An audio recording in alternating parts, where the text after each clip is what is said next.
महाराष्ट्रभरातल्या मूर्तिकारांनी घडवलेल्या विविध रूपातल्या गणेश मूर्तींचं प्रदर्शन मुंबईतल्या प्रभादेवी इथल्या पु ल देशपांडे कला अकादमीमध्ये भरवण्यात आलंय। महाराष्ट्र प्रदूषण नियंत्रण मंडळ आणि मंगलमूर्ती.com यांनी एकत्रितपणे या प्रदर्शनाचं आयोजन केलंय। या प्रदर्शनातल्या सर्व मूर्ती पर्यावरणपूरक म्हणजेच शाडूच्या मातीपासून बनवलेल्या आहेत। मंगलमूर्ती.com वर गणेश भक्तांना या मूर्ती ऑनलाईन बुक करता येणार आहेत। 15 ऑगस्टपर्यंत हे प्रदर्शन सर्वांसाठी खुलं असणार आहे।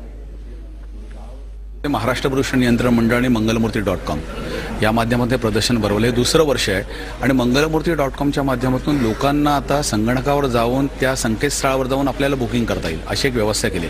इथे ज्या मूर्ती दिसतात त्या प्रदर्शनातल्या मूर्ती आहेत, सगळ्या 100% शाडूच्या मातीच्या मूर्ती आहेत आणि मोठ्या प्रमाणामध्ये महाराष्ट्रात न्यायला मागणी आहे। यामध्ये ज्या मूर्ती आहेत ह्या मुंबई, सोलापूर, कोल्हापूर, नागपूर, नाशिक आणि कोकण, मुंबई आणि कोकणातला सिंधुदुर्ग किंवा मुरुड सारखं गाव जे रत्नागिरीतल्या मूर्ती हे सगळ्या मूर्तिकारांच्या मूर्ती ते आहेत। वास्तविक पाहता अशा मूर्ती सगळ्या एका ठिकाणी पाहायला मिळत नाही। ठराविक साच्याच्या मूर्ती आपल्याला कारखान्यात पाहायला मिळतात, पण ज्याला जी आवडेल त्या पद्धतीची मूर्ती इथे आपल्याला पाहायला मिळते। ही प्रोसेस म्हणजे सोप्या माध्यमातून कलाकारांची कलाकृती आपल्याला मंगलमूर्ती.com वर बघायला भेटेल। ही प्रत्येक कलाकार आपली कलाकृती तिकडे सदर करतायत आणि आपण ह्याला प्री बुक करून या कलाकारांकडे डायरेक्ट ही ऑर्डर जाते।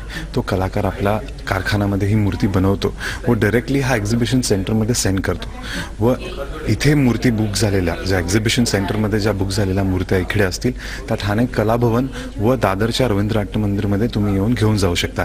म्हणजे अगदी 2, 3, 4 सप्टेंबर रोजी तुम्ही सकाळी अगदी 10 वाजल्यापासून संध्याकाळी 8 वाजेपर्यंत आपली मूर्ती इकडनं घेऊन जाऊ शकता।